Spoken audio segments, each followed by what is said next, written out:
Want some money? Bienvenue sur Juicy Nation, le podcast pour débrider son éducation financière. Je m'appelle Joachim Lemonnier et chaque semaine, je vous emmène avec moi à la rencontre d'un professionnel de l'investissement. Juicy Nation, c'est aussi Juicy.club, un site qui rend des centaines d'opportunités d'investissement visibles et accessibles à tous. Vous pouvez retrouver plus d'informations sur le site juicy.club, juicy.club, ou dans le lien en description. Ceci étant dit, passons maintenant à la présentation de l'épisode du jour.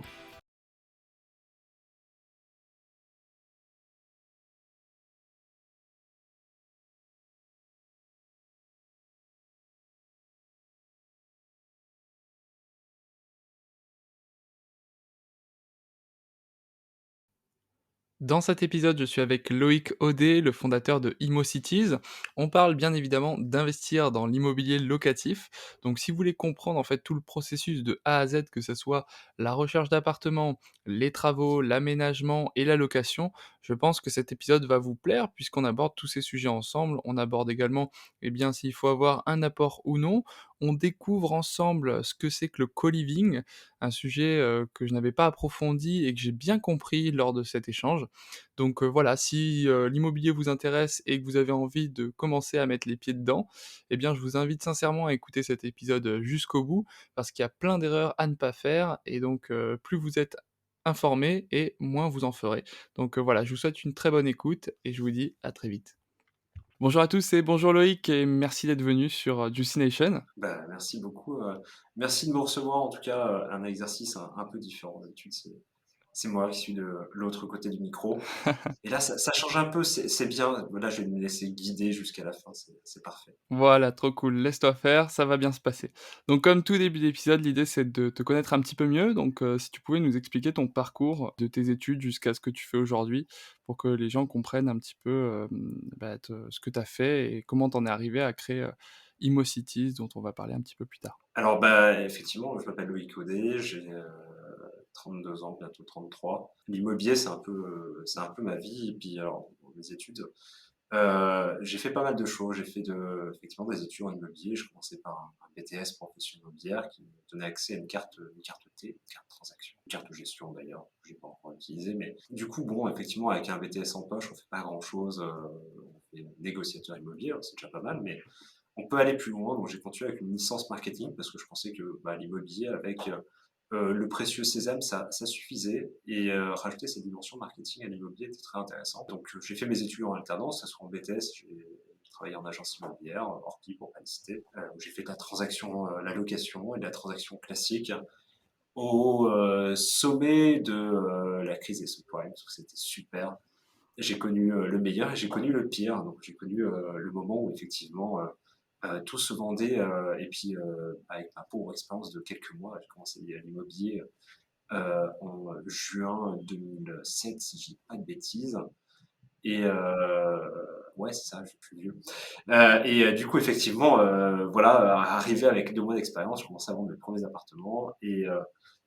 Après, on s'est pris la crise en pleine tête. Et là, plus rien ne se vendait. Donc, c'était assez fou. Et j'ai même dû changer d'agence parce que la première a fait faillite. Et du coup, bon, voilà, dans une nouvelle agence où je fais strictement la même chose. Et puis, au fur et à mesure, avec un peu plus d'âge, je monte en compétences jusqu'à me dire effectivement, l'immobilier c'est cool, mais j'y reviendrai un jour lorsque j'aurai un vrai projet. Parce que en tant que tel, en tant que négociateur, c'est quelque chose qui ne m'intéressait pas. Et même si tu veux, même euh, le stéréotype même de l'agent immobilier, l'idée qu'on s'en fait ne collait pas du tout à ma peau. Je suis pas là pour arnaquer les gens et je voulais que si jamais un jour je crée quelque chose, ça ne soit pas ça. Je sois là comme plutôt perçu comme un accompagnateur plutôt que quelqu'un qui est là pour prendre son billet et qui se casse, quoi. Donc, voilà. Donc après, effectivement, j'ai continué en alternance en market et j'ai bossé pour un prestataire de se loger où on faisait des trucs super sympas avec notamment de la cartographie. Alors maintenant, aujourd'hui, c'est quelque chose qui est vachement commun, mais à l'époque, ça n'existait pas. C'était la cartographie où, quand tu avais une annonce d'un bien, tu pouvais visualiser où étaient les lycées les plus proches, avec le taux de réussite au bac. ou voilà, ou globalement, qu'est-ce que tu avais autour de l'appartement? Puisque effectivement, le premier truc que tu achètes en général, avant d'acheter l'appartement, tu achètes un emplacement, qui fait partie de la monorègle de l'immobilier qui est les 3 E: emplacement, emplacement, emplacement. Donc ça, c'était super sympa, ça s'appelait Twinmo à l'époque et du coup, bon, bah, voilà, ça m'a fait voir autre chose de l'autre côté, du miroir, des portails, immobiliers et puis après voilà, j'ai continué mes études, voilà, bon, pourquoi pas aller, faire un master en école de commerce et effectivement, bon, voilà, l'école de commerce, on n'apprend pas forcément grand-chose, c'est surtout les soft skills, c'est, savoir se comporter, avec d'autres personnes, savoir également, se constituer un réseau, l'entretenir et puis on va voir que c'est important d'avoir un bon réseau et du coup voilà, bah, j'ai continué, j'ai bossé pour, IBM à l'époque. OK. Rien à voir. Ouais, j'avoue. Là, j'ai changé, là, je dis: «Vas-y, je vais faire un truc qui a rien à voir». J'ai pris, du IBM, plus particulièrement, la partie micro-informatique, Lenovo, pour ceux qui connaissent. Bon, c'était intéressant, ça fait moi un petit geekos, à un moment donné.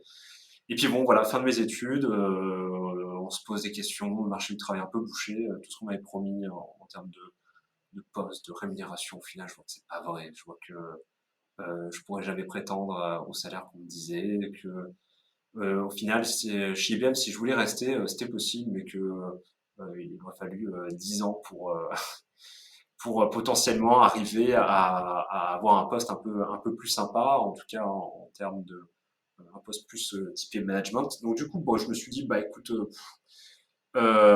l'immobilier c'était cool quand même, et j'adorais ça, et du coup, je dis, bah voilà, il est temps de se lancer dans l'immobilier, et puis j'ai pris, j'avais mon meilleur ami qui s'appelle Frédéric Lamé, qui est aujourd'hui mon associé.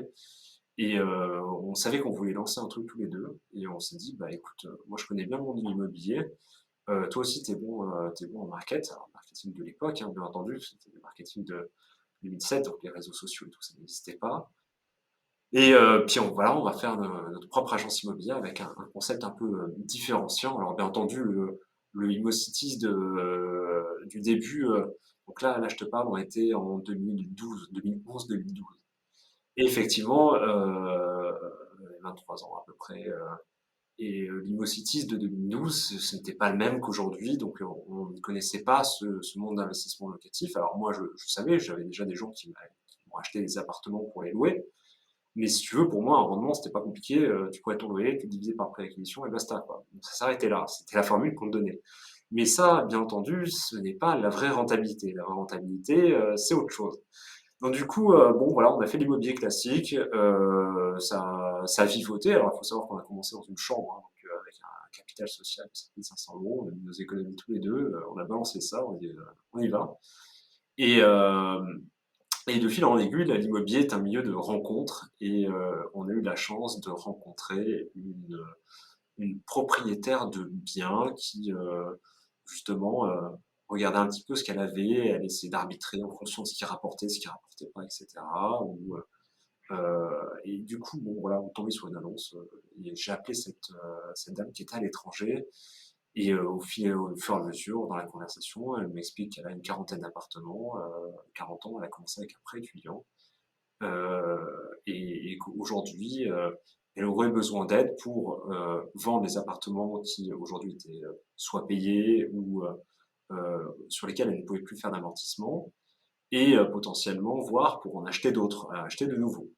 Et également bah, de gérer tout ça. Alors c'était nous, on avait pas grand-chose à se mettre sous la dent à ce moment-là, donc on s'est occupé d'elle, on a vendu ce premier bien et puis effectivement comme cette dame-là était aux États-Unis, donc plutôt côté San Francisco, et qu'il y a une grosse communauté de Français qui vivent là-bas à San Francisco. Ben, au fur et à mesure, elle nous a envoyé un peu ses amis qui souhaitaient faire la même chose, c'est-à-dire investir dans l'immobilier locatif en France. Évidemment, avec ce LMNP qui, à l'époque, était pas très fréquent, quoi. Du coup, bah voilà, on les a aidés à trouver les premiers biens. Après, évidemment, il y avait la partie travaux, puisque quand on veut faire des bonnes affaires dans l'immobilier, bah, naturellement, on se dirige vers des biens qui sont très bien placés, mais avec beaucoup de travaux. Donc, il a fallu s'entourer de personnes qui étaient capables de faire des chantiers à pas trop cher, avec un bon rapport qualité-prix visuel. Puis il a fallu meubler les appartements. Du coup, bah, moi, je connaissais personne pour meubler des appartements à part moi-même, donc mon pote Ikea. Donc, bah, tous les deux, on a monté des meubles, voilà, et puis on mettait en location l'appartement et on les louait direct et ça se passait bien, on faisait la gestion, etc., etc. OK. Et on s'est dit qu'il y avait un vrai marché. Ouais, ouais, carrément. Enfin, surtout, je reprends un peu la main là parce que tu parti en tu parti en Ah, je, en je roue peux, je libre. peux parler longtemps, hein. Carrément. OK, donc voilà, vous avez commencé avec une version 0 en quelque sorte. Vous avez trouvé un client qui avait vraiment besoin d'un coup de main, qui avait pas le temps pour gérer, toute cette partie immobilière la version 0, notamment alors peut-être pas sur la recherche de biens parce que ça, tu avais déjà une expertise, mais plutôt sur tout ce qui entoure en fait la gestion locative, à savoir, principalement, bah, les travaux, souvent il y a des choses à retaper, l'aménagement, et l'acquisition enfin, ça les locataires aussi j'imagine que quand tu travaillais en agence, la gestion de locataires Ouais, t'as c'était l'habitude de dans tes trouver des cordes. Mmh. locataires. Ouais. Mais Mm. c'était l'entre-deux quoi, entre le moment où tu trouves le bien et le moment où tu l'as mis Où tu où délivres. tu l'as mis en location. Il y a cette Mm. partie, intermédiaire qui est, souvent, celle où les nouveaux entrants, on va dire, sur ce marché-là, qui veulent faire de l'immobilier locatif, se cassent un peu les doigts parce que, j'imagine qu'il y a des difficultés assez importantes sur, l'aménagement, les travaux quand il y en a. Parce que j'imagine que si tu veux faire de bonnes affaires et peut-être faire un meilleur investissement encore, l'idée ça va être de trouver un appartement qui a des travaux à faire, du coup qui va être potentiellement un petit peu décoté, et sur lequel tu peux faire une marge parce qu'il y en a dont c'est le métier. Alors là, c'est peut-être pas le sujet de ce podcast, mais ce qu'on appelle les marchands de biens, les gens qui vont acheter un bien, le retaper et puis le revendre derrière, enfin peut-être stabiliser un petit peu le revenu et puis le revendre. Est-ce que ça se rapporte à ça ou est-ce qu'il y a des différences Bah, fondamentales entre les 2? au final, le métier de marchand de biens, et le métier d'investissement locatif, au final, c'est pas si éloigné que ça. Mmh. On dit souvent qu'un bien qui est bien acheté, donc qui est typé très marchand de biens, c'est-à-dire en gros avec une perspective de plus-value directe à la sortie, une fois que t'es passé chez le notaire, tu as payé tes agents immobiliers et que tu as retapé le bien, etc. En gros, l'idée, c'est de sortir avec une marge. Et en général, un bien qui répond à ça, il est très bon en investissement locatif. Mmh. Donc, effectivement, un bien pour l'investissement locatif et marche aussi bien en marchand de biens. OK. Oui, c'est D'accord? Donc, c'est à peu près la même chose. un bien qui génère du cash, quoi. C'est juste, tu as la façon de Exactement. voir, OK, je vais faire du cash immédiatement en stabilisant juste les revenus, le temps de montrer que ça marche et en le revendant, je sais pas, dans 6 mois, 1 an. Et du coup, là, c'est Ouais, ou même vraiment, tout de suite. le maintenant là, ouais, ou même tout de suite, ce qui est vraiment enfin, tout ce qui est en dessous d'1 an, on va dire, c'est sur du court terme, c'est vraiment une opération, directe à court terme. Et après, il y a la vision, plutôt, bon père, de famille, qui va, en acheter un, puis montrer à son banquier que c'est rentable, qu'il est positif sur 1 ou 2 ans, peut-être même moins, et puis après en acheter un second et cetera et faire grossir le portefeuille, immobilier, c'est ça? C'est ça. Alors, il y a c'est ce qu'on appelle l'investissement en cascade. C'est que tu montres patte blanche au premier investissement. L'idée, c'est de rassurer le banquier, le partenaire bancaire, et lui montrer que entre tes prévisions vs la réalité, c'est soit la même chose, soit mieux.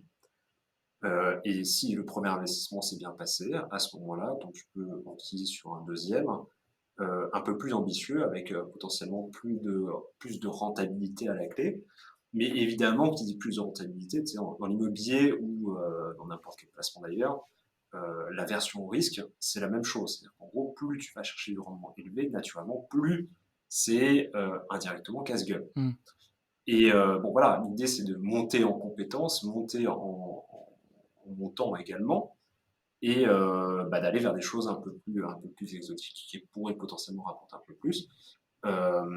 Et l'idée c'est de les cumuler. Par exemple, je te racontais tout à l'heure avec ouais, 40 biens sur une personne. C'est quelque chose qui est possible, et c'est pas quelqu'un qui a gagné bien sa vie, mais a gagné pas extrêmement bien sa vie. Mmh. C'est juste qu'elle a mis en place cette stratégie en cascade, qui consiste à acheter un bien, le montrer patte blanche au banquier, montrer que c'est positif, en acheter un second et en fait, bon après ça implique de faire que de bonnes opérations.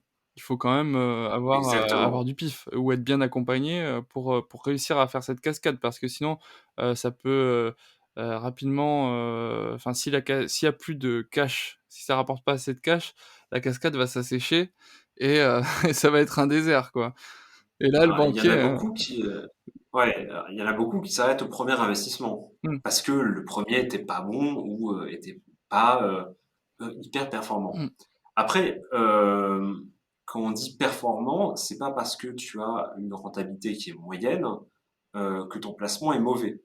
Dans l'investissement locatif, tu plusieurs morceaux qui rentrent en ligne de compte. Le premier, c'est déjà, est-ce que tu as de l'apport? mmh. L'apport, effectivement, se soustrait au montant global de l'opération. Donc, naturellement, plus tu as d'apport, plus tu peux mettre d'argent, de cash pour l'opération.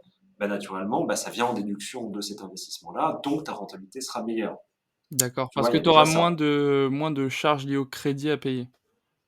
Bien Ouais, sûr, mais si tu fais un truc à 100 000 et que tu apportes zéro, bah, naturellement, ta rentabilité se calculera sur ces 100 000 ouais, là. Bien évidemment, si tu apportes 20, mais il t'en reste 80. Donc tes loyers vs 80 000 vs ton mmh, crédit, potentiellement, tu peux soit arriver à un cash flow neutre, c'est-à-dire 0 la balle au centre, tu dépenses pas plus d'argent que tu en gagnes, etc.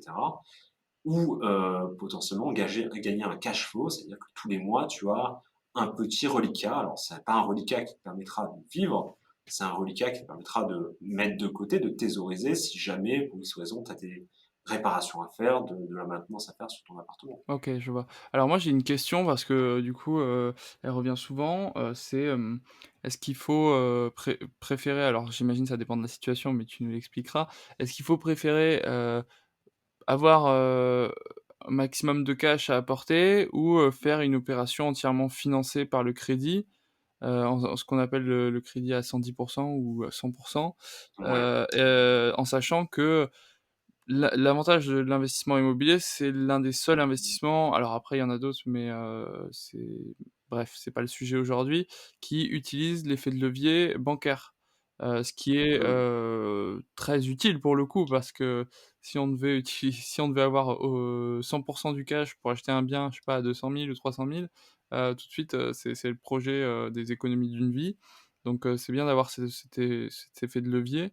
Maintenant, est-ce qu'il faut, l'utiliser à 100 ou est-ce qu'il faut, à quel niveau, c'est raisonnable de l'utiliser et comment? Alors, pour répondre à ta question, en fait, le cash disponible, c'est la patte blanche. Tu sais, il y a l'expression, on dit on ne prête qu'aux riches.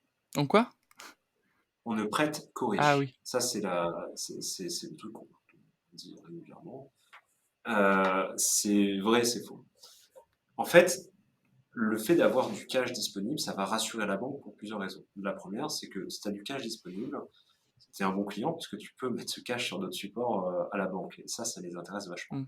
Assurance vie, enfin bref. Tu peux avoir plein de supports qui intéressent fortement ton banquier puisque du coup, tu es un client fidèle et tu vas rester dans la banque.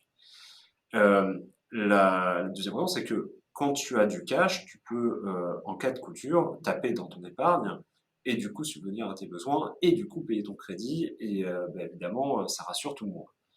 Heu, Aujourd'hui, si tu veux, là je vais parler plutôt en 2019, on accordait des crédits, très facilement. C'est-à-dire qu'en gros, tu as la règle des 33 endettement, OK, tu passes, vas-y, je te prête tout. Je te prête le 110%. Alors pour ceux qui ne connaissent pas, le 110%, c'est le prix du bien, les frais d'agence, les frais de notaire, les travaux, éventuellement l'ameublement. Voilà, ça c'est en gros all-in. On te prête tout. Toutes les dépenses, C'est-à-dire, liées à voilà, cet investissement immobilier. exactement. Après, voilà, ça c'est clair, on te donnait tout. Néanmoins, c'est pas parce qu'on donne tout qu'il faut rien apporter. Je vais t'expliquer pourquoi. Parce que ce soit pour une résidence principale ou que ce soit pour l'investissement locatif, quand tu achètes quelque chose, il faut, euh, il faut ce qu'on appelle payer au moment du compromis de vente, il faut payer l'indemnité d'immobilisation. Et ça correspond à peu près à 5% du montant du bien. 100 000, ça fait 5 000. Il faut avoir 5 000 euros devant toi. et après on peut continuer ça pendant très longtemps. Tu peux Donc, rappeler comment ça s'appelle? alors, l'indemnité d'immobilisation, c'est une somme que tu donnes au moment de signer le compromis de vente, qui est séquestrée chez le notaire, et cette somme-là, soit on te la rembourse, soit elle vient en déduction du crédit, etc., etc. Ok. Et donc cette indemnité d'immobilisation, la coutume c'est 10% normalement. Néanmoins, vu que les prix de l'immobilier ont tendance à monter, si tu achètes un bien, je sais pas, à 1 million d'euros, c'est vrai que c'est quand même pas évident de donner 100 000 euros comme ça qui vont être immobilisés pendant 4 mois. Ah ouais, c'est clair. C'est pas quelque chose qui est facile. Donc du coup, on a dit, voilà, au lieu de demander 10%, on en demande 5.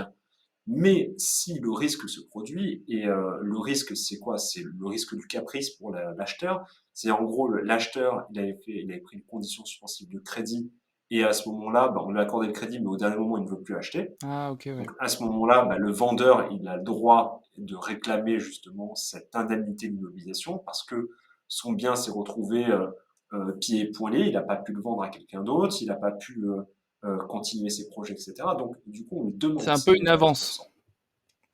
Ouais, c'est ça, c'est Une une avance avance. Donc dans tous remboursable. les cas, ouais, donc il faut pas faire l'amalgame entre le cash, c'est-à-dire ce que tu mets comme apport, et cette somme-là. C'est-à-dire qu'en gros, il ne faut pas croire que si tu as zéro sur ton compte en banque mais un CDI en poche, tu vas pouvoir emprunter. Parce que de toute façon, dans tous les cas, cette somme-là, on va te la demander chez le notaire. Donc c'est 5 000 euros pour un projet à 100 000, c'est 50 000 pour un projet, etc., etc. Hmm. Donc ça, il faut l'apporter. Après, en 2019, effectivement, les conditions ont donné du 110% facilement. 2020, attention, vous avez 3 carnets de crédit en 2019. Maintenant, on va resserrer. La règle des 33%, elle est applicable automatiquement. Des fois, on pouvait regarder autre chose que cette règle-là, c'est-à-dire on pouvait regarder le reste à vivre. C'est-à-dire, si tu gagnes très bien ta vie, par exemple, tu sais que manger, boire, dormir, ça coûtera à un moment donné pas beaucoup plus cher que tu sois milliardaire ou smicard. Donc, ils ont regardé ça, ils ont dit, bon, bah, au final, voilà, on met un gros coup d'arrêt sur les crédits, maintenant, c'est strict. Donc 2020, tu l'as strict. C'est lié à la crise Covid, tu penses? Non, Non. c'était avant. Donc ça, Hmm. je te parle Ah ouais, vraiment, début 2020 alors. ouais, 2019, hein, Fin 2019. dernier trimestre 2019, premier trimestre 2020. Donc là, c'est serré de chez serré. Des personnes qui d'habitude, bon voilà, avaient leur crédit, bah là, ils l'ont pas. À 2 mois d'intervalle, tout a changé. Et puis après, il s'est passé ce qui s'est passé. On est resté en vacances un peu prolongé, premier confinement. Hmm. Donc là, évidemment, bah, personne n'achète. Les signatures électroniques ont mis du temps à venir. Donc bon, le marché de l'immobilier, c'est quand même une bonne claque. Pas en termes de prix au mètre carré, mais en termes de quantité de transactions. Et il faut savoir que quand tu achètes un appartement, tu payes des frais de notaire, enfin ce qu'on appelle communément des frais de notaire, qui sont en réalité constitués à 80% d'impôts. Oui, Donc ça fait quand même c'est un monopole d'État, les notaires, en fait, sur c'est un l'immobilier. monopole d'État, mais ce sont surtout des impôts. Hmm. Donc forcément, ces impôts-là, bah, c'est un gros manque à gagner quand même. Ouais. Donc du coup, avec la crise du Covid, etc., faut pas faire peur aux gens, l'immobilier peut pas se casser la gueule, on va lâcher les vannes. Et donc là, on est en 2021, où effectivement, on dit, OK, la règle des 33%, c'était une bonne idée, maintenant on va passer à 35% parce que enfin, voilà, faut essayer d'encourager l'économie et d'encourager le marché de l'immobilier. Et vous pourrez emprunter plus. Avant, on empruntait sur 20 ans, maintenant on peut aller jusqu'à 25. Donc naturellement, bah, ça redonne des perspectives. Et si tu peux emprunter plus et plus longtemps, bah, ça veut dire que tu peux payer plus cher. Et donc, bah, du coup, bah, ça peut répondre à la question, l'immobilier ne descend pas parce que tu peux toujours emprunter plus. Donc naturellement, Hmm. il n'y a pas de raison que les vendeurs se mettent à baisser les prix. Donc, Donc voilà, ça c'est ça pour le... sous-entend que il y a eu peu d'impact au final, enfin, il y a eu un impact, mais qu'il est en train d'être rattrapé, sur le Voilà, il y a une espèce de rattrapage. Tu as eu le avant, tu as eu le pendant et tu as l'après-Covid. Donc, effectivement, aujourd'hui, sur certains dossiers et très bons dossiers, tu peux emprunter à 110%. Néanmoins, on va rester précautionneux. Partir du principe que c'est automatique, c'est faux. Mmh. Euh, En général, ce qu'il est bien d'apporter pour répondre à ta question, c'était je pense, à minima, les frais de notaire. Donc les frais de notaire, c'est entre 7 et 9-10% du prix du bien, Donc il y a selon le ces type de 7 à résidence. 9 du prix du bien, plus les 5 d'immobilier, enfin de gages, on va dire, Ouais, t'as les gages, mais après, pour le vendeur. Mais tu les l'un vient en déduction de l'autre. ah d'accord. C'est-à-dire qu'en gros, si t'as filé 5%, en gros, t'as 2 à rajouter OK. de ta OK, poche. OK, OK. 5 et 2, 7. OK, ça marche. OK, très clair. Donc oui, tu as cette partie-là quand même, qui on va dire qui sont des charges fixes, Ouais, obligatoires, et c'est presque. bien d'avoir, on va dire le cash, dispo pour. OK, très clair. Et donc tu parlais, tout à l'heure un petit peu on a parlé un petit peu du marché, comment il a bougé, pendant le covid. Est-ce qu'il y a des opportunités qui se sont présentées, sur des types de biens ou, dans des régions? Est-ce qu'il y a des mouvements positifs potentiellement pour des investisseurs, aguerris ou, nouvel entrant, qui pourraient être intéressants de regarder, Ouais. Il y a toujours eu des bonnes affaires à faire. Il y a une expression qui dit il n'y a pas d'heure pour faire de bonnes affaires. Bah, dans l'immobilier, l'investissement locatif, c'est exactement la même chose. C'est-à-dire que l'immobilier, c'est quand même. Tu peux faire un vrai parallèle avec la vie de manière générale. Je m'explique. Euh, Tu grandis, tu te maries, tu divorces, tu meurs malheureusement. Donc il y a plein d'étapes dans ta vie qui font que tu as besoin de bouger et de changer de maison, d'appartement, de ville.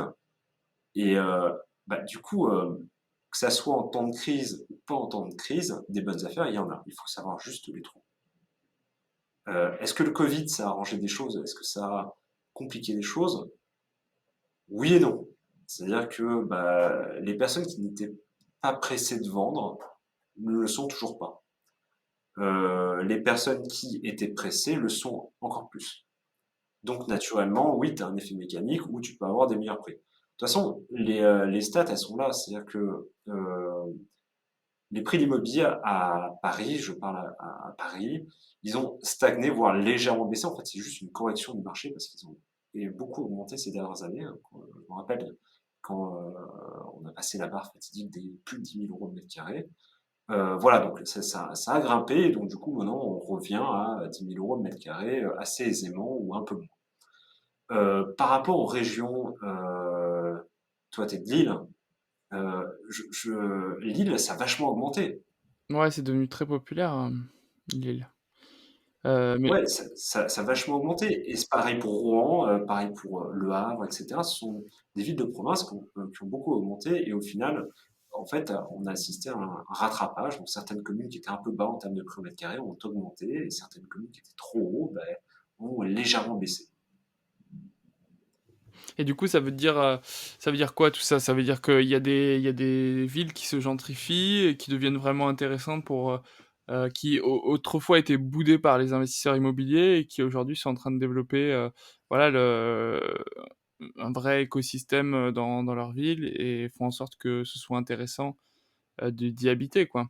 Encore plus, j'imagine que ça a été, cet effet a été, décuplé avec, la Covid et le fait que, bah, plein de personnes habitant à Paris ont voulu peut-être, aller dans leur, habiter dans une nouvelle, ville, en sachant que peut-être il y a cet effet, télétravail aussi qui va jouer, à mon sens, Mm. sur l'immobilier, d'hypercentre et peut-être, l'immobilier, sur les contours de villes où, Mm. va commencer à voilà, à se développer d'autant plus, quel est le il y a une tendance comme ça qui pourrait se dessiner, qui pourrait faire en sorte Bah, que tu l'as un peu dit. Effectivement, quand tu es confiné à Paris dans ton 15 mètres carrés, bah, clairement, tu as envie de partir, quoi. ouais, C'est logique. Néanmoins,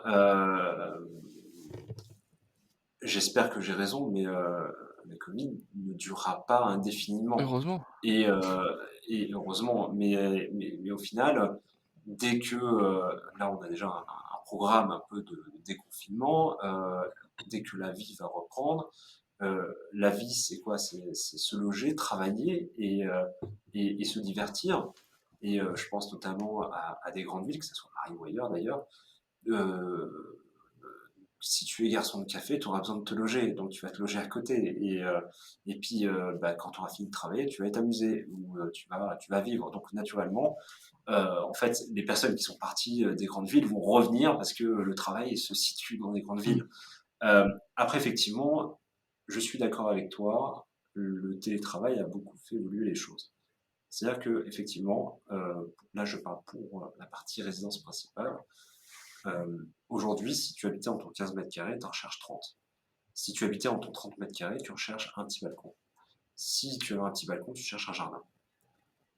Et évidemment, pour répondre à ce besoin-là, c'est soit tu as un peu de tout de côté et tu prends au même endroit, ou soit tu t'éloignes un peu. Mais après, ça aura son revers, c'est-à-dire qu'une fois que les gens auront profité de leur balcon ou auront profité de leur jardin, ce qui va se passer, c'est qu'ils voudront la ville, l'instantanéité, l'expérience de la ville, etc. Mmh. etc. Donc, au final, ça bouge et ça revient. Ce sont des cycles. Euh, donc au final, je pense que oui, c'est passé des choses, oui, il y a eu des modifications du marché, mais demain, on en aura un autre. Ouais. Oui, c'est une tendance, quoi, c'est, une tendance temporaire, ou peut-être pas, vis-à-vis de du télétravail. Peut-être que ça va, se généraliser et que, enfin, notamment, ça a été le cas, aux États-Unis, à San Francisco où enfin, pour le coup, là, on sort de France, on est peut-être un peu hors sujet, Hmm. mais à San Francisco, Non, les prix, d'appartements étaient tellement chers, étant donné qu'il y avait tout cet écosystème tech et de gens, ultra bien payés, des développeurs à 200-300 000 $ à l'année, heu, hmm. forcément, ça fait grimper les prix. Et là, vu que tout, on va dire, les GAFAM, Google, Amazon, Facebook, Microsoft, se mettent à dire: «OK, bah, maintenant télétravail à 100 pour toujours, ou pas, hein, vous pouvez venir au bureau mais vous êtes pas obligés». Ouais. Il y a plein de gens qui disent: «Bah, moi je vais troquer mon petit appart contre une grande maison avec jardin, pour la femme et les gosses, quoi». Ce qui est logique, en fait. Oui, oui, bien Moi, sûr. je me retrouve plutôt là-dedans aussi, tu vois? Ça fait plusieurs mois que j'hésite à aussi partir de Paris pour peut-être, pourquoi pas aller dans le sud, dans des villes, plus petites, plus accueillantes, comme Toulouse ou, tu vois? Des choses comme ça, quoi, où les loyers Ouais, sont mais tu divisés vois, par 2. exactement, mais tu m'as cité une ville. Tu m'as cité une grande ville. Toulou Donc au final, Toulouse? Ouais, bah, ouais, c'est aller d'une méga city, à, une ville, normale, quoi, genre, c'est oui, ouais, après, il y a quand même 300 000 habitants, quoi. ouais, ouais, ouais, carrément. Donc, en réalité, tu restes dans ton écosystème de grande ville. Après, certes, tu passes de la capitale à une autre ville, mais peut-être tu auras un Toulousain qui se dit, bah écoute, maintenant, la cuvette, j'en ai marre, je vais aller voir, je vais monter à la capitale Ouais, ouais, ça va dans tous les sens. et tu vois, bon, ça, c'est juste, ça bouge. Et puis l'immobilier, c'est que ça,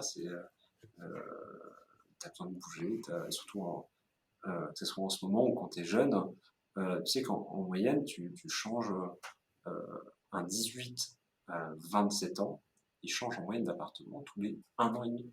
Ouais, moi, c'est plutôt mon cas, ouais.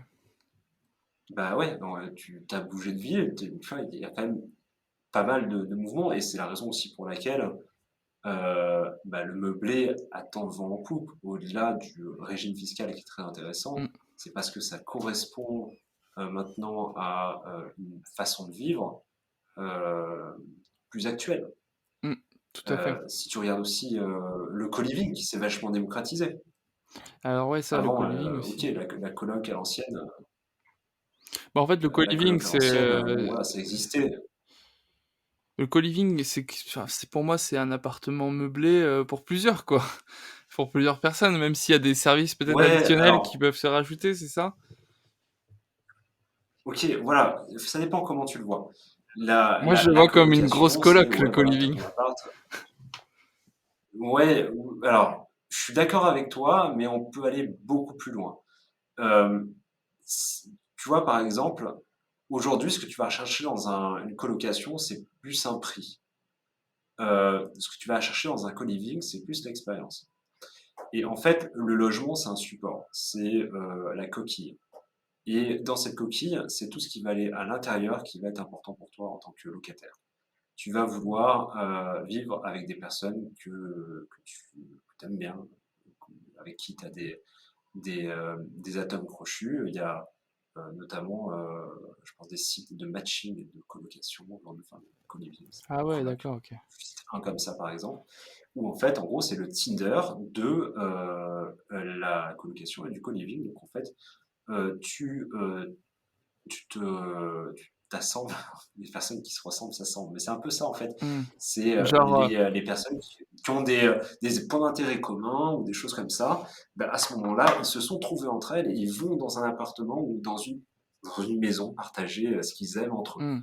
Genre, Et genre toi, tu es propriétaire d'une maison et tu te dis: «OK, je vais faire un co-living pour, les gars qui kiffent le sport, et la muscu» par et exemple, du coup, tu fais un co-living avec, une salle de sport, tout équipée et ouais, tu trouves que des locataires qui sont des sportifs. Genre, ça, c'est un exactement. concept. Ou, voilà, c'est un concept et qui existe, qu'on a déjà fait chez nous. OK.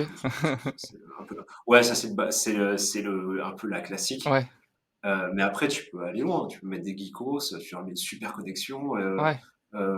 des jeux en ligne et tout. Enfin, tu peux aller très loin dans le truc, hein. Ah ouais, genre On a fait avec des salles, tu peux le faire genre avec des joueurs de e-sport où ils ont, genre bien les sûr, bureaux professionnels, les tours d'ordinateur, et cetera quoi, bien genre sûr, fourni avec, bien sûr, l'appartement. Ah c'est cool, c'est cool. bien sûr. Il y en a qui aiment un peu le cinéma, tu vois. Donc, tu leur fous Un home cinéma, un ouais. énorme vidéoprojecteur, mais avec vraiment un truc bien, quoi. Tu leur mets un énorme vidéoprojecteur avec une Avec salle qui va se abonnement chauffer à et tout ça. tous les services de streaming, Full, ouais, ouais. Non, mais exactement. c'est vrai que c'est trop cool, en fait. C'est vrai que quand tu en parles comme ça, on est plus dans du service que dans du prix, de coloc classique, là, on Oui, veut au vraiment une final. expérience, quoi et être avec des personnes qui sont un Et peu comme puis, nous. ouais, et puis le prix, c'est le prix relatif. Tu vois, quand tu prends un appartement solo, bah, tu payes ton loyer, tu payes ton abonnement internet, tu payes, je sais pas, ton assurance, tu vas à la laverie, enfin, tu te fais chier, quoi. En gros, quand tu cumules un peu les Mmh. sommes, ben, raisonnablement, quand tu partages une connexion en 5, bah, tu vas payer moins cher. Euh, Peut-être chez toi, tu n'aurais jamais pris de femme de ménage. Mais là, peut-être dans un co-living, c'est quelque chose qui est envisageable. Ouais, carrément. Parce que bah, tu divises en 5 le truc. Euh, ou 5 ou 10 ou 20 ou 30, hein, tu peux faire des très gros co-living. Et au final, bah, c'est plutôt pas mal, quoi. C'est plutôt pas mal. T'es un peu comme à un hôtel à Méoé où tu vois tes potes, t'es content de vivre avec eux, de partager des moments. Et puis au final, tout à l'heure je le disais, le réseau c'est important. Et puis en général, vu que tu t'es trouvé par affinité, t'as des choses à Ouais. développer, Ou quoi. par exemple un co-living, ouais, je sais que ça, pour les gens qui kiffent, faire, de la nourriture, de la bouffe, et cetera, qui sont un peu Bien sûr. cuisiniers dans l'âme, une maison, avec vraiment tous les équipements de cuisine, des gens qui kiffent cuisiner aussi peut-être, en fonction de leur pays, de leur spécialité, ça pourrait être trop cool, quoi. Mais ça me Ouais, donne des idées du coup, c'est-à-dire que si moi je veux lancer par exemple, un concept de co-living comme ça autour de passionnés de restauration ou de, joueurs, e-sport professionnels, toi, chez Immocities, vous pouvez m'aider à genre à lancer un projet comme ça, hein? bien sûr. Après, nous en général, on sent, c'est-à-dire qu'on va trouver une maison pour faire du co-living. Des fois, il y a des choses qui sont évidentes, donc on met sur la piste. Le client a le droit de choisir ce qu'il veut, mais tu veux, il y a je pense à un dernier, alors un qu'on a fait sur Valenciennes. Tu vois, c'est très étudiant, etc. Ça sent les années un peu baby-foot. Tu vois. Enfin, Mmh. t'as envie de les années un peu post-lycée, tu vois, la café, tout ça. T'as envie de revivre un peu ça. Et on avait, voilà, donc on a fait un truc un peu dans ce style-là. Là, c'est en travaux actuellement. Et il y a 5 chambres. Du coup, ils ont une maison avec un toit terrasse, etc. Donc, ils peuvent faire leur barbecue, Mmh. bronzer un peu, enfin, faire des trucs un peu sympas. Trop cool. Et ils ont une énorme télé avec tout Netflix, tout ce que tu veux, enfin, tout ce qui peut être ce que tu peux utiliser. Ils ont des sonos, donc ils peuvent mettre la musique dans toute la maison, ils peuvent changer, enfin, ils peuvent faire vraiment, vraiment ce qu'ils souhaitent. Et en bas, tu as tu vois, ça fait un peu cave voûtée. On a mis une ambiance un peu, tu vois, la boom, quoi. Donc avec, t'as le baby-foot, t'as la sono, limite on réfléchira, on mettra peut-être une platine DJ, enfin on sait rien, OK. tu vois, tu peux faire des trucs sympas, quoi. Et du coup, Et effectivement, ouais. c'est un peu plus cher que en termes de loyer, que la location Mmh. classique. Mais, Mais les gens payent, quoi. mais juste moi j'aimerais savoir en fait comment ton client là pour ce projet-là, comment ça s'est passé? Il est Mmh. venu te voir, il était au stade zéro ou, il faut déjà être avancé, avoir un business plan peut-être? Ou, comment ça se passe vraiment du début de j'ai rien à, j'ai des locataires et ça commence à rentrer du cash? OK. Bah, alors, au début, quand tu vas venir nous voir chez Immocities, en général, c'est que tu as déjà eu un déclic. Le déclic de dire, voilà, il est temps que j'investisse, mais je sais pas trop où y prendre et pas où commencer, Mmh. etc. Tu vas nous voir. À ce moment-là, on va discuter un peu avec toi. Qu'est-ce que tu veux? Tu veux du cash? Euh, tu veux investir sur le long terme et léguer à tes enfants? Tu veux constituer un patrimoine? Où tu veux aller? Donc déjà, si tu as la réponse à cette question-là, ou si on arrive à te mener à cette réponse-là, on a fait quand même on a bien avancé. Après, tout de suite va venir la question de l'argent. L'argent, c'est important. Donc, quelle est ta situation et combien tu peux emprunter? Alors, moi, je suis pas banquier, donc je vais te transférer les coordonnées à un courtier ou à un banquier partenaire qui, lui, te posera des questions par rapport à ta situation actuelle, tes dépenses, combien tu gagnes, etc. Donc, moi, j'ai pas à savoir ces informations-là. Mais ce que je vois en retour, moi, c'est une capacité d'emprunt. C'est une lettre de confort, ça s'appelle, de la banque ou du courtier qui va me dire, Monsieur Dupont, il est capable de mettre jusqu'à 300 000 euros. Et du coup là tu Voilà. connais Donc, mon moi, budget quoi? je connais juste ton budget. Je sais pas combien tu gagnes, je sais pas combien tu arrives à ça, je sais pas si tu as du cash, j'en sais rien, mais je sais que tu peux dépenser chez nous jusqu'à 300 000 euros ou plus ou moins. Mmh. Donc à ce moment-là, je sais que bah, toi, je pourrais te positionner sur un bien à hauteur de temps. Ça veut pas dire que je vais forcément y aller, mais je peux te positionner à hauteur de temps. Mmh. Après, effectivement, on aura expliqué à Monsieur Dupont ce qu'on propose habituellement, donc, du studio, du 2 pièces, des choses très classiques, ou justement, on Et parlait du co-living, donc ça, on en fait. Ou même, pourquoi pas, bon, alors là, c'est pas trop la période, mais de la location saisonnière, tout à fait légale, louable toute l'année. Et même de l'immeuble de rapport, si t'es chaud, on peut faire des immeubles entiers. Donc c'est un peu comme de 7 à 77 ans, on va de 50 000 euros jusqu'à 50 millions sans problème. OK. Et à ce moment-là, nous, on a des chasseurs de rentabilité, donc c'est un peu comme des chasseurs d'appart, mais qui sont spécialisés uniquement dans la recherche de biens rentables. Et évidemment, si tu t'es un peu intéressé au sujet d'investissement, tu as commencé vite fait à regarder des annonces sur le bon coin, se loger, PAP, j'en passe et des meilleurs. Et bon, tu as essayé d'appeler 2 ou 3 fois, le bien est vendu, ou tu vas visiter, finalement c'est de la merde, etc. Donc là, l'idée, c'est que le chasseur, lui, sélectionne uniquement les biens qui sont rentables avec une valeur ajoutée à la clé. Mmh. Et évidemment, les biens qui sont rentables, sympas, etc., c'est pas sur le bon coin ou sur ce loger que tu vas les Oui, c'est trouver, ce que c'est j'allais en dire. amont. C'est ce que j'allais dire. Au final, la différence entre un chasseur et moi, le particulier, c'est que moi, je vais me balader pendant des heures sur internet sans rien trouver, alors que le chasseur, lui, il a un réseau, il va aller sur place et en fait, il est dans le concret, il est dans le réel, il est pas dans le virtuel. C'est ça. Et l'idée, ça va être d'auditer le bien, savoir ce qu'il a dans le ventre, savoir si tu es en copropriété, est-ce que la copro est saine. Alors, certes, tu auras des documents, des procès-verbaux d'assemblée générale, tu auras le règlement de copropriété de l'immeuble, mais après, il y a l'œil humain. Et puis, l'œil humain, est-ce que voilà, ton immeuble, il aura besoin potentiellement d'un ravalement dans les X années, donc ça fait des frais. Alors, ça ne veut pas dire que c'est une mauvaise affaire, ça veut dire qu'il faut approvisionner à un moment donné des frais, quoi. Mmh. Donc, nous, on apporte cette expertise-là et avec, bah, justement, on visitera ce bien-là et on va voir si effectivement on peut en tirer quelque chose. Donc là, je vais le Donc visiter avec vous ou vous le visitez pour moi? pas encore, D'accord. on le visite pour toi, pas Mmh. encore.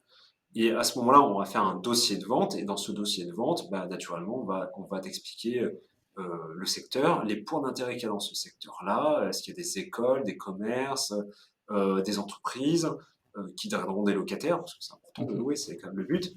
Et bah, à ce moment-là, on va te dire, voilà, moi j'ai trouvé ça, tel type d'appartement, on va te mettre le croquis, un espèce de plan de repérage avant et post-travaux pour dire, voilà ce qu'on peut en Mmh. faire. C'est un 2 pièces, on va le transformer en 3 pièces. C'est un studio, on va en faire en 2 pièces. Tu vois, on essaie de t'arranger un peu le plan pour qu'il soit plus actuel et qui corresponde mieux à la demande locative. Donc là, ça reste à l'état de croquis, bien entendu. Et après, évidemment, le nerf de la guerre, l'argent, la synthèse financière, on va te mettre d'un côté le prix du bien négocié, c'est-à-dire en gros, nous, le bien, par exemple, il était présenté à 200 000, on a réussi à le négocier à 180 000, pré-négocié. Après, tu auras effectivement les frais notaires dont on a parlé tout à l'heure, les frais de chez nous, les frais InnoCities, les travaux et l'ameublement. Donc, c'est des budgets travaux, budget ameublement, et l'ensemble te donne un net investi, c'est-à-dire vraiment ton budget global, tout compris. Et de l'autre côté, on va mettre le loyer potentiel par mois, combien tu vas toucher charges comprises, moins les charges de copropriété, l'ensemble, moins la taxe foncière, et après tu peux descendre, tu peux encore en mettre, tu peux enlever les assurances, etc. Mais l'idée, c'est que ce montant-là, divisé par le total investi, te donne ta rentabilité. Donc en fait, tous ces documents, ça va être, un peu le business plan que je vais présenter à mon banquier? C'est c'est ça. En fait, c'est exactement ça. C'est un BP que je vais te donner en tant qu'investisseur. Et je vais dire, voilà, j'ai trouvé ça qui correspond à ton budget. On est dedans. Euh, je pense que c'est un projet qui pourrait te plaire. Voilà la visite en vidéo parce que aujourd'hui, il a fallu être un peu plus réactif Mmh. et faut savoir que les deux tiers de nos investisseurs ne visitent pas les biens. Après, tu es libre de les visiter, c'est avec grand plaisir. Mais vu que c'est l'investissement locatif et que dans tous les cas, les appartements sont relativement pourris puisqu'il y a beaucoup de travaux, au final, tu vois, t'y vas pas parce qu'il y a un beau parquet, quoi. Ouais. Nous, on le mettra le beau parquet, mais toi, tu t'en fous, quoi. Oui, tu vas le voir à la Et fin, tu vois? Genre pas, c'est tout de ça. suite. Le début, bon, c'est dégueulasse, voilà. C'est dégueulasse. Enfin, en gros, les photos, c'est pas des photos Jojo, Bah, quoi. après, C'est on te votre métier, montre un truc c'est crade, quoi. réussir à transformer, genre, C'est ça. une, une citrouille en limousine, quoi, genre, En carrosse. en C'est carrosse, c'est ça? ça. Et, et du coup, bah, c'est à ce moment-là que nous, tu nous donnes ton go ou pas. Tu dis, OK, les gars, je vous suis, et on t'accompagne chez le notaire. Une fois que tu seras passé chez le notaire et en relation avec ton banquier pour finaliser la partie financement, de notre côté, bah, il y a nos architectes en interne, donc l'architecte Creacities, qui est notre boîte de travaux intégrée, qui va travailler sur ton plan avec les cotes, etc., pour te proposer le plan qui va permettre de louer plus vite, moins, plus cher, etc., etc., quoi. Mmh. Et que ça soit bon. Donc peut-être même toi, chez toi, dans ta résidence principale, tu t'es peut-être pas payé un archi, mais chez nous, avec de l'investissement locatif, c'est inclus dedans, quoi. Mmh, Et ouais, c'est payé par carrément. ta banque. Mmh mh. Donc voilà, c'est peut-être un service que tu peux pas te payer pour toi, mais là, pour le coup, c'est inclus dedans. Et c'est l'architecte qui va suivre le chantier, qui va aller une fois par semaine ou toutes les 2 semaines suivant le type de projet, et qui va te dire, voilà, on en est là, voilà ce qui manque, il y a des problèmes, voilà les solutions qu'on a trouvées, etc. Jusqu'à la réception et l'ameublement. Alors évidemment, si tu as, on fait pas enfin, on peut faire du plan custom, mais nous l'idée, ce qu'on préconise, c'est que il faut que 1 € investi dans tes travaux te serve à gagner 1 € de plus, quoi. Tu vois, il y a quand même une logique économique. C'est-à-dire que oui, tu peux te faire plaisir dans les travaux. Après, ce sont des plaisirs qui sont mesurés.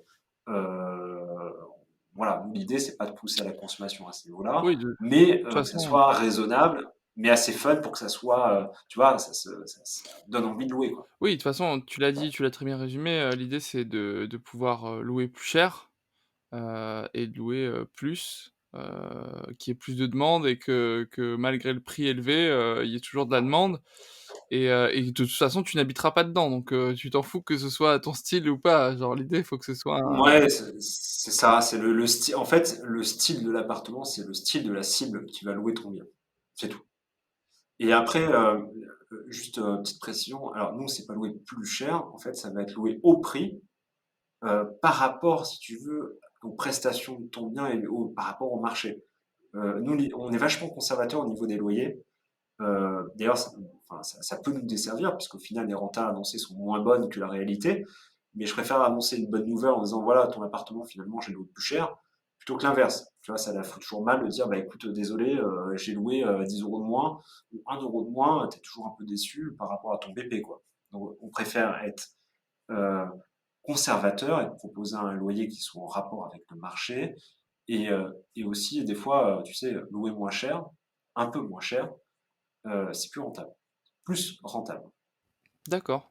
Parce que quand tu loues un peu moins cher, tu gardes tes locataires un peu plus longtemps et ça t'évite ce qu'on appelle la vacance locative. Et ça, c'est le pire ennemi de l'investisseur, c'est se trouver avec un trou entre deux locataires. Et cette vacance locative-là, si par exemple, même tu as perdu allez, 2 semaines pour louer ton appartement, bah, c'est un loyer de 500 euros, ça te fait 250 euros. Ouais, D'accord. 250 Si € que tu vas deux cent devoir, cinquante euros, rembourser à la banque, mais ouais, c'est tu vas ça, pas mais en deux cent toucher. cinquante euros, c'est 20 euros, en moins sur ton loyer par an. Donc potentiellement, c'est-à-dire que pour le même résultat, tu aurais pu louer 20 euros moins cher tous les mois, tu aurais trouvé un locataire direct. Et bah, des fois, 20 euros, ça fait la différence, surtout sur les petites surfaces. OK, très malin, très, très malin. Alors juste avant de passer aux questions de fin, parce que ça fait déjà 50 minutes, On dans peut y aller, t'inquiète pas. tout est très clair au niveau de votre process. Alors 2 questions, Mhm. pour finir. La première, c'est est-ce que vous gérez, les locataires? Donc là, c'est vous qui fixez les prix, qui gérez, l'entrée d'un locataire, la sortie, l'entrée d'un nouveau locataire? Ça, c'est, en fait, vous faites agence aussi en quelque sorte, Alors, moi, je te fournis un bien clé en main. C'est-à-dire que je vais te donner un appartement qui est neuf, prêt à louer. Ouais. Et évidemment, l'idée étant tu vois, une fois que tu as fait tout ça, le résultat, c'est la location. Et effectivement, la location, c'est un métier à part. Et donc, on est capable aujourd'hui de louer, mais on préfère faire appel à des spécialistes de la location qui, eux, ont de la techno, de l'intelligence artificielle, Mmh. qui permet d'être beaucoup plus rapide et efficace en termes de mise en location. OK. Donc, on a des partenaires avec qui on a des deals et on fait profiter à nos clients des deals qu'on a mis en place, avec notamment des offres où, par exemple, tu as 6 mois de gestion offerte parce que tu viens de chez nous. OK, OK. Et ça va dans la continuité de notre service. Très bien. Très, très clair et la Et après, en fonction de ce que tu prends aussi, c'est différent.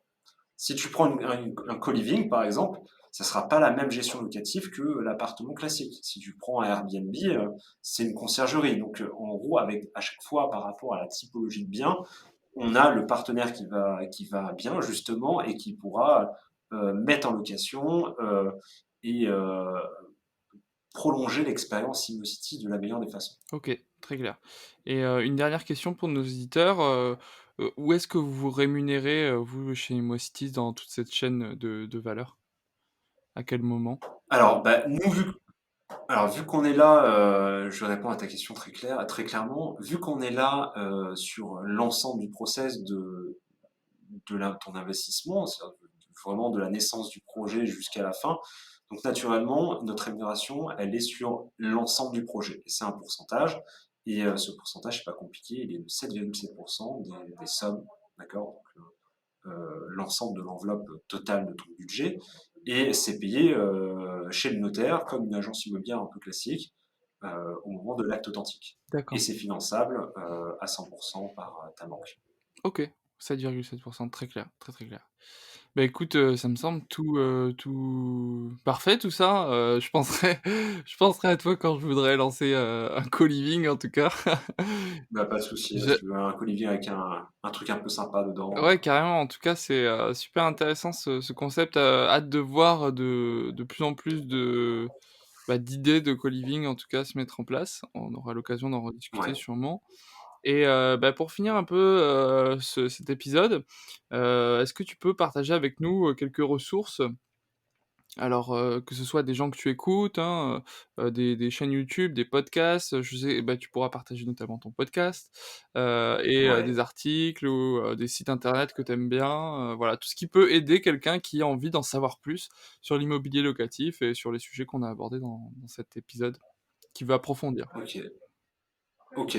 Alors, effectivement, là, je vais pas faire mon autopub, mais euh,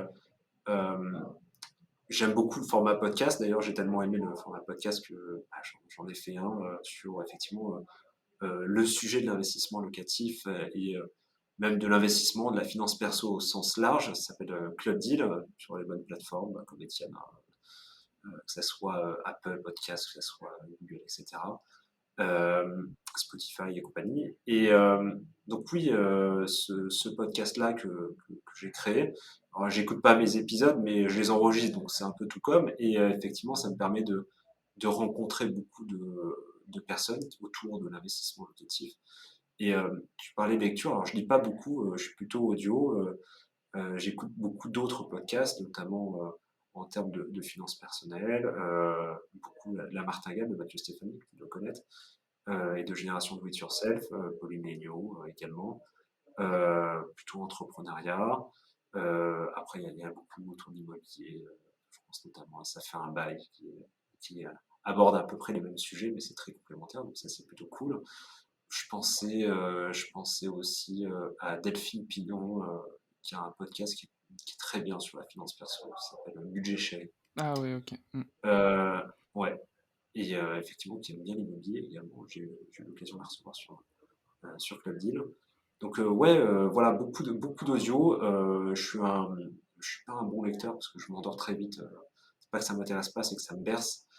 Les YouTube et compagnie, alors moi je suis assez mitigé parce que j'ai trop vu de formateurs, des personnes qui vendent des formations en ligne pour être riche et célèbre en 2 minutes avec l'immobilier. Et c'est tellement pas vrai.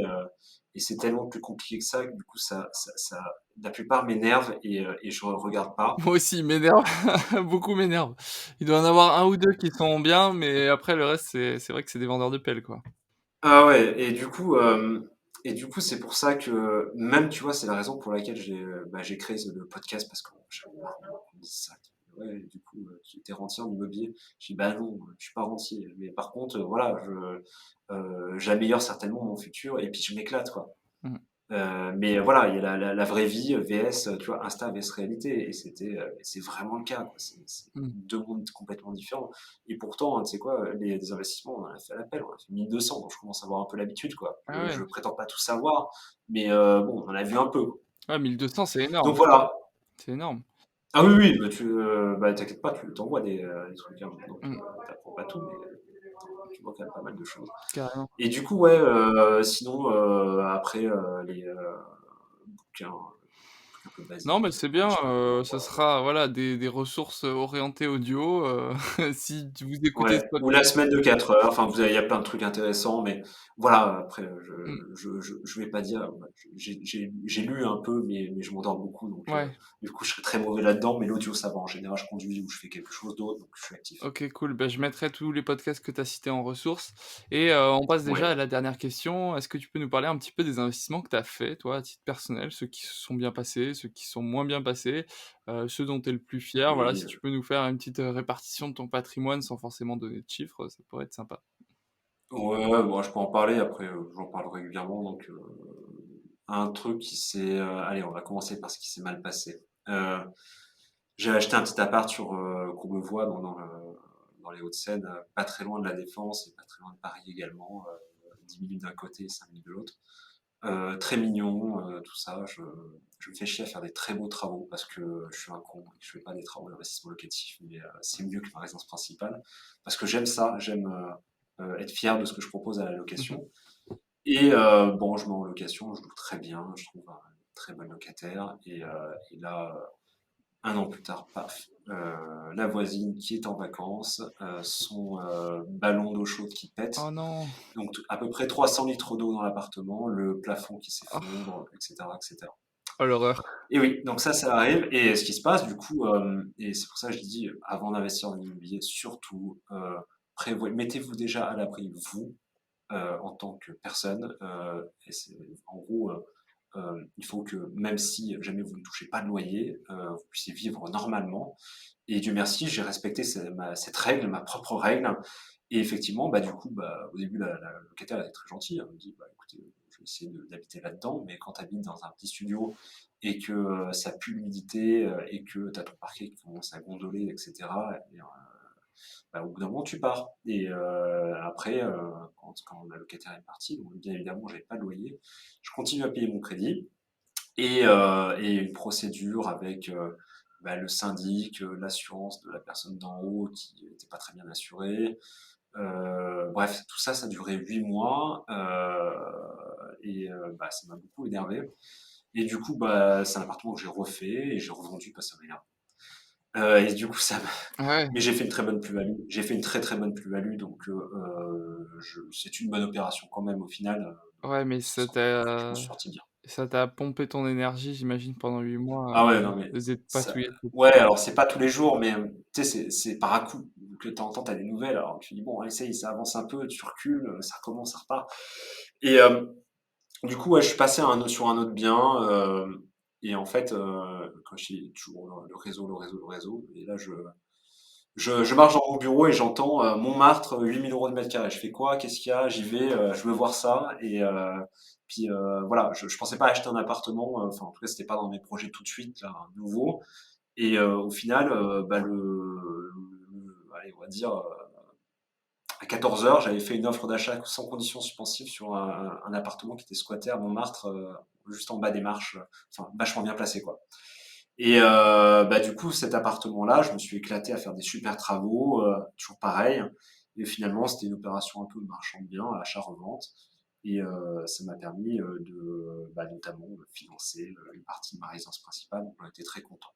Donc, comme quoi, ce qu'on disait à un moment donné dans le podcast, c'est euh, si votre investissement locatif fonctionne bien, enfin, plutôt si votre achat fonctionne bien en marchand, opération marchand, techniquement, ça sera un très bon investissement locatif. Et à chaque fois, ça a été le cas. Mmh. Et du coup, ça te fait combien de biens immobiliers aujourd'hui, dans ton portefeuille? Alors, pas beaucoup parce que j'arbitre énormément. Et après, Ouais, une fois que j'ai acheté ma résidence tu vas principale, en acheter, puis en vendre un pour en racheter un nouveau, exactement. Moi, je marche en cascade comme ça. Donc, effectivement, on l'attend, il n'y en a pas beaucoup. mais tu tends vers des meilleurs Après, biens à chaque fois, c'est ça? exactement. Oui, mais c'est ça. En fait, je suis parti avec, ouais, peut-être 10 000 € d'apport, quelque chose comme ça. Et au fur et à mesure, ça m'a permis d'acheter plus grand, plus grand, plus grand. Et si tu veux, les euros que j'avais injectés, je les récupère et je les réinjecte avec en plus du crédit. Donc à chaque fois, ça me permet d'augmenter ma capacité d'emprunt Mmh. et toujours acheter plus grand, plus gros, plus rentable. OK. Et l'idée, c'est que, bon, là, j'ai acheté une résidence principale qui effectivement me plombe ma capacité d'emprunt, c'est normal. Mais du coup, moi, je peux continuer en société, puisque à côté de ça, à côté de d'Immocities et de Creacities, on a des foncières qui permettent d'acheter de manière professionnelle des biens immobiliers et faire la même chose. Et donc là, ça permet de reculer toutes les barrières et d'investir encore plus. Mmh, oui, parce une entreprise peut s'endetter à plus de 33-35%. Oui, exactement. Et puis, ça permet, si tu veux, on va dire, un bilan d'entreprise vs ton salaire, il y a une grosse différence, quoi. Ouais, c'est clair. C'est pas les mêmes chiffres. En effet, j'imagine. Donc, du coup, effectivement, tu peux aller bien au-delà des 33% et sous forme de foncière, sous forme de véhicules à SAS, typiquement, on peut effectivement aller beaucoup plus loin et Mmh. investir même à plusieurs. Donc, j'ai investi avec mes associés Mmh. Frédéric Lamé et Brice Tavernier dans les projets, même à Rouen, sur du Airbnb. Et généralement, on est un peu bêta-testeur des solutions qu'on propose. Donc, avant de sortir une solution, on la teste. OK. Et notamment, bah, le premier Airbnb qu'on a fait à Rouen, on l'a acheté nous-mêmes et on l'a testé, on a regardé ce que ça donnait. Trop cool. Ah, mais c'est intéressant ça. Bon, on a surtout parlé de l'acquisition à titre individuel, dans cet épisode, mais à l'occasion, on pourra se Mm. refaire un épisode sur justement, l'investissement locatif à plusieurs dans une SAS ou l'investissement locatif professionnel, Ouais, voilà, à travers une structure, professionnelle, quoi. Donc OK, très bien, très bien ça. ok, Et avec grand plaisir. cool. Et d'autres investissements à part l'immobilier? Ouais, c'est le ciment. Après, tu peux faire plein de trucs. Je m'intéresse beaucoup aux cryptos. Je m'intéresse à la bourse également. Après, je suis pas. En fait, je suis un bon bricoleur, quoi. Donc, j'essaye plein de trucs parce que j'aime bien Mmh, apprendre plein de choses et aller vraiment dans le détail du détail du détail en mode perfectionniste. Et j'apprends. Donc, j'apprends les crypto-monnaies. J'apprends à comprendre. J'apprends. également, comment, investir en bourse. Alors je dis pas boursicoter ni, Mmh. faire du trading. Là, je parle d'investir en bourse sur le long terme, donc voilà, comment faire ça? Donc c'est intéressant aussi. Après, j'investis en moi et j'investis surtout dans mon entreprise, pour laquelle je me donne beaucoup Ouais, bien sûr. et c'est déjà pas mal. Carrément. Donc ouais, on va dire, si on devait, les classer, ça serait en numéro un, on va dire ton parc immobilier, personnel et professionnel. Mmh. Ensuite, ton entreprise, les actions de Immocities, notamment et Mmh. ensuite, bourse et puis crypto. Crypto, Mmh, à la fin, parce que OK. crypto, faut quand même, Enfin, en mettre ouais, trop. pas en mettre trop, ouais. Voilà, de toute OK. façon, le secret partout, c'est, Diversifier. il faut diversifier. Donc voilà, donc je diversifie au maximum.